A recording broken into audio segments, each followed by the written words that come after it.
Hey guys, so I recorded this video a couple of weeks ago and unfortunately YouTube ended up yanking it because of some of the video I used. Even though I didn't even have any sound on for most of it. I had a couple of sound bites and some clips and I guess they didn't like it. So I saved some of the footage from the video just because I wanted to archive it with my visit to the expo and some of the Halloween ends updates. So I'm just putting them in here for you now, and I'll give you guys a proper Halloween ends update soon.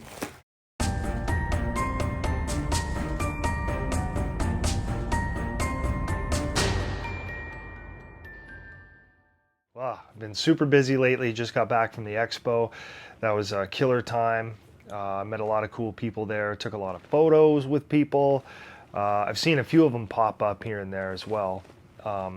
But it was a really good time. I had a blast there. It was probably the second funnest time I've had at a convention. I would say next to Hex. Mind you, the Calgary HorrorCon in 2019 was pretty badass too.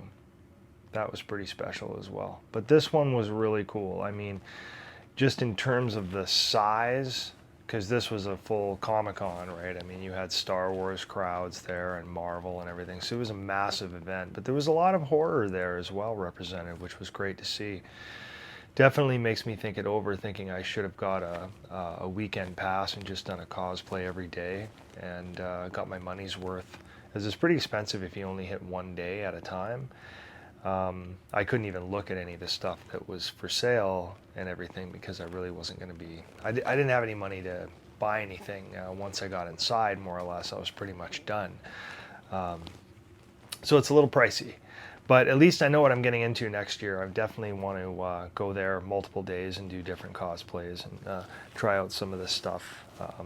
But yeah, it was well received and it was an awesome time. Anyway, so moving on to the Halloween Ends content. So tons of stuff has happened. For example, Total Film released their magazine. You might remember from last year, they put out this issue of Halloween Kills on the cover, and there was a lot of really cool info in it. There was also a special edition for the subscribers that had a different cover that was really cool as well. But this year they have done it again. They have released this new copy that, of course, I had to pre-order myself. I don't have a subscription though. That's a little expensive for my taste, but there is an exclusive cover that looks just badass. For those who are already subscribers, they're going to get that special edition with Myers on the front. However, the main cover looks great with Jamie Lee Curtis as well. There was, of course, an interview in there. David Gordon Green said a few things in there, basically confirming that we are not going to be getting Michael's backstory explained. And I don't mean backstory like prior to what we already know in Kills, but I mean what's been going on between 2018 and 2022 when Ends is supposed to be taking place. As you know, Kills was still supposed to be 2018, all in that same night. More or less said that he didn't feel like explaining it was a good idea, and I kind of agree with that. I think it adds to the mystique if you explain what he's been doing. I think he used a Jaws analogy, like I don't want to know where Jaws goes to sleep at night, you know? Like I get where he's coming from there, so that element is good. Plus, if that's kind of his line of thinking, I would think then Myers' story, whether he, lives or dies at the end of this, is going to be still mysterious, and I hope still, the boogeyman, like they're saying. So that was one of the big things that came out. And Sacred Bones Records showed their vinyl collection they were releasing for Halloween Ends. This is the Blood Twister alternative art. They had an alternative art last year that was amazing looking. I almost picked up, but this is the alternative for this year. They also have the cassette tape available. I know a lot of you will be happy about that. Those are a real nice touch. As well as the CD, of course, is also available. And then they have several different versions of the vinyl. You can get, of course, the standard black, They have an indie edition that is made with orange vinyl that's pretty cool looking. They also have an exclusive Sacred Bones version for $200 that's limited to only 200 copies. That's pretty wild looking, but again, $200 is a lot more than you know, 24, 25 bucks that most of these are going for. I personally picked up this one, the Exploding Pumpkin. I thought it looked really cool on the vinyl, so that's the one I secured. That one's 25 bucks. Of course, Trick or Treat Studios released their Halloween Ends mask because we hit the 15th, and of course, everybody jumped online on the 15th to get it. I was one of them. I know Jimmy Champagne was going to jump on it at midnight. He was saying in his videos too, and I didn't even think anything of it. I had my alarms all set, and I was all ready to go. And sure enough, it went off, and I was like, okay, let's go do this. And they weren't coming up for sale. It was weird. And then I thought, oh, wait a minute. They're based out of California, which is even further west than I am by about an hour. So it's more like 1 in the morning. So I'm like, duh. So of course I get back on at 1 in the morning.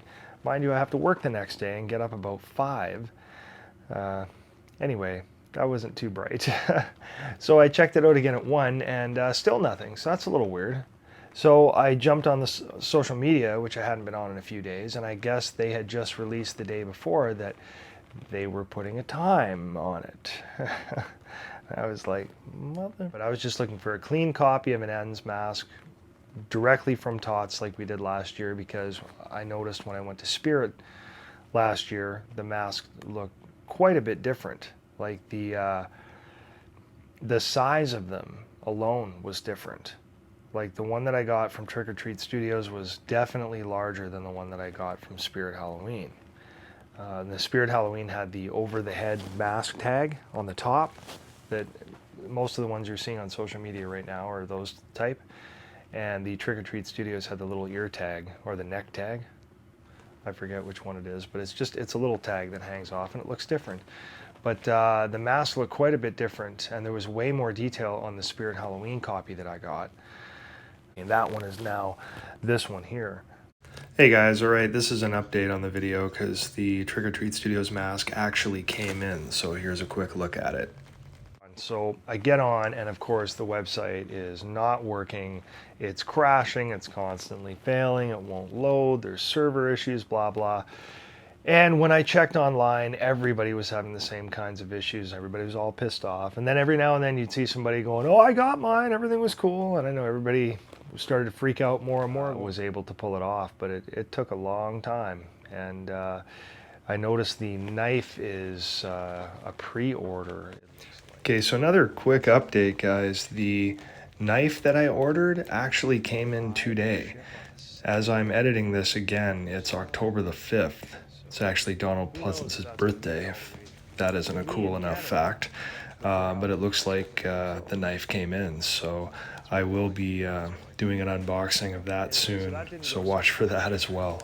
We're having trouble trying to get that mask, but that was kind of a shit show the way that went down, so could have been handled a lot better. I'm sure I could also go to Party City or maybe a Spirit Halloween, and they might have their shipments now, and they might have a few, but they are supposed to be in limited numbers, and they're probably expecting to sell out that first stock likely well before Halloween, but we'll see. Crazier things have happened. Okay, so here's just a few points I was thinking about for Halloween Ends. Nothing too spoilery or anything, guys, so don't worry if you've already read the synopsis and you understand. Obviously there's some kind of copycat killer. I mean, that's not a secret. I'm really only elaborating on that. Nothing crazy, but proceed at your own risk. I was just wondering how they're going to pull it off, right? Because I hate the idea of Michael Myers talking. I don't know if you guys, how you feel about it, but I've always thought it kind of takes away from his scariness and the whole boogeyman thing.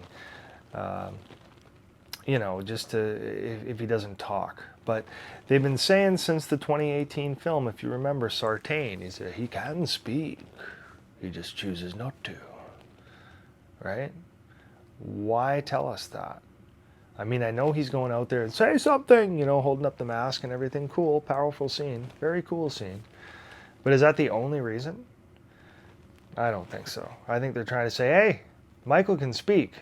It's pretty unlikely he will, but he just might say something. That's kind of the feel I got. Now, I always thought, oh, I hope not. You know, but I could see that maybe this is something where it'll need to happen, you know, like, I don't know if Sartain ever heard him speak. I mean, if he says he can speak and chooses not to, maybe he's heard him speak. I don't know. It wasn't really explained, but it makes me wonder how it's going to go down. And it makes me also wonder, how would a guy like Corey, who is supposed to be clearly Allison's boyfriend or something, or somebody in their lives that they, you know, that seems to be on their side, that they would care about, like, how did he get all wound up in this? And how would he turn into a guy who's helping Myers, you know?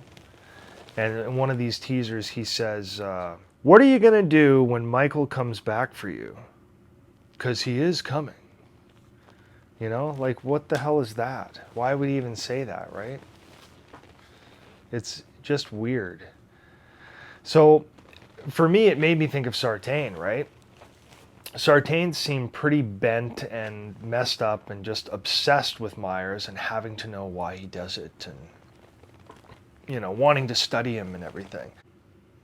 And remember, Sartain went crazy enough to try to kill Hawkins just to keep Michael alive. And he put on that mask for a bit too, which was weird. And you know, the podcasters, of course, were emphasizing that there's something weird going on with the mask as well at the asylum. So it makes me wonder. And then Jamie Lee Curtis says stuff like this. Michael Myers, in that mask, represents pure evil. In that mask. In that mask. In that mask. And there's been more than one reference, you know, about the mask having something weird or special about it. So I do wonder if that's an angle. And I thought, well, is Michael somehow making him crazy? You know, does he have some kind of effect on certain people who are, I don't know, susceptible or something? I have no idea, right? I can speculate all day, but it does make me wonder if there's any kind of link between Sartain's madness and maybe Corey's got a little of that, and somehow he and Myers can see eye to eye in some way. Or you know, another thing I was thinking about was Halloween Kills. Laurie had mentioned the more he kills, the more he transcends. You know, it's a great line, but it really makes you wonder, like, is that what was happening? Was he getting stronger with each kill? And with Halloween Kills, I mean, by the end of it, they were just whipping his ass, and he just gets up like some supernatural, what the hell is going on thing. Boom, boom, everybody's done, you know what I'm saying? So it makes me wonder if something, you know, if the more he kills, the more he transcends, the stronger he gets, the more he turns into something unstoppable or something, you know? Maybe he loses his mojo, you know? It's been 4 years, he hasn't been around, sort of like David Gordon Green said. It's kind of like he went away like a wounded animal, and maybe he got kind of weak. Maybe Corey is the guy that helps him some way get back there, which I'm still trying to figure out why he would ever do that, right? So, I don't know, Sartain craziness happening? Who knows? You do have to wonder, though. And Laurie is certainly suspicious of Corey, as you can tell him. But there's no question that there's a copycat killer. There's so many shots where things don't look quite right. In the behind-the-scenes video that was released, there's all sorts of shots in there where you can sort of see the coveralls and everything don't look right, and like, it's clearly not the same Michael Myers in certain shots, right? So, you know, again, that's something we already kind of knew. We already knew there was going to be some kind of a copycat going on. I don't know if they're going to be doing a bunch of killing, or one killing, or all the killings, or none, or who knows, but we know there's something going on with a copycat.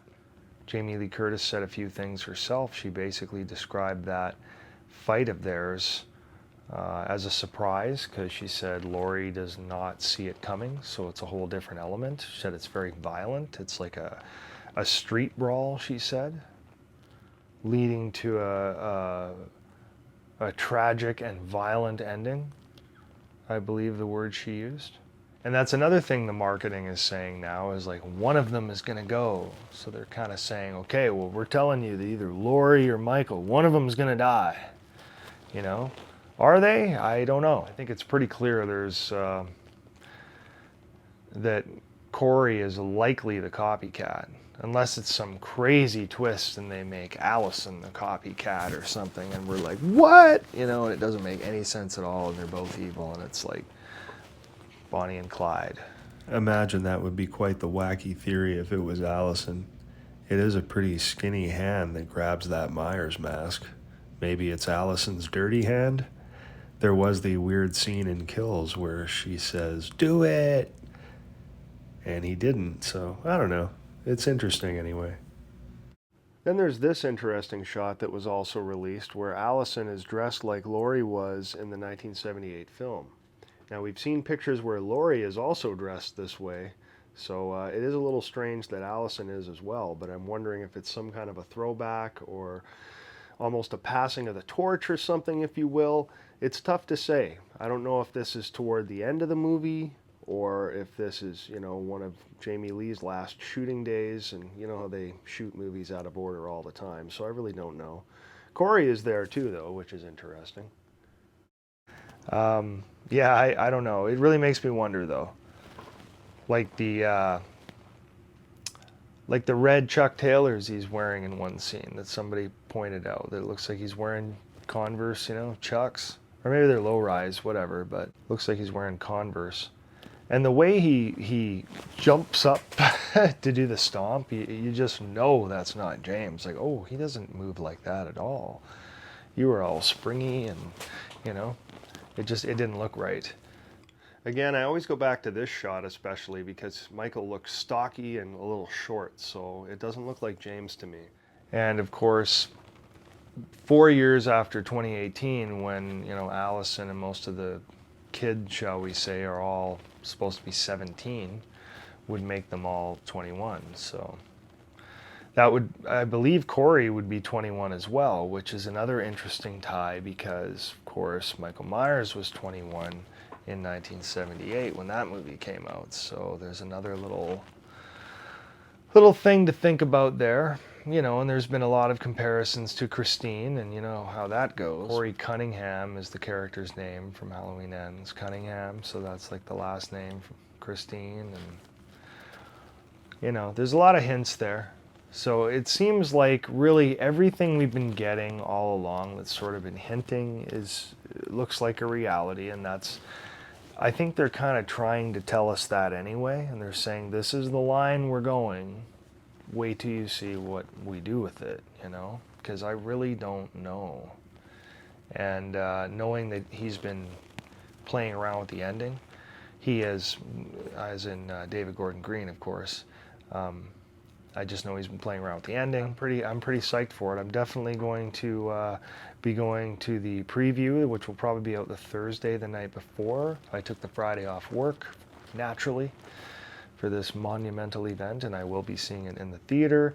If I can do anything about it and somehow get Peacock here in Canada and subscribe for that premium service, because you can't get it on just the main subscription, because I was able to do a main subscription, but as soon as I wanted to upgrade to a paid one, they wanted, you know, you need a legitimate address, and I'm not a US resident, so there is no way, even with a VPN. So if anyone knows a way around that, by all means let me know, because I would love to be able to watch on Peacock, you know, when I get home, and with the rest of the family and stuff too again. So anyway, that is it for now. I will leave you with a few shots from the Edmonton Expo I went to. So hope you enjoy, and we will see you again for the next video, guys. Take care.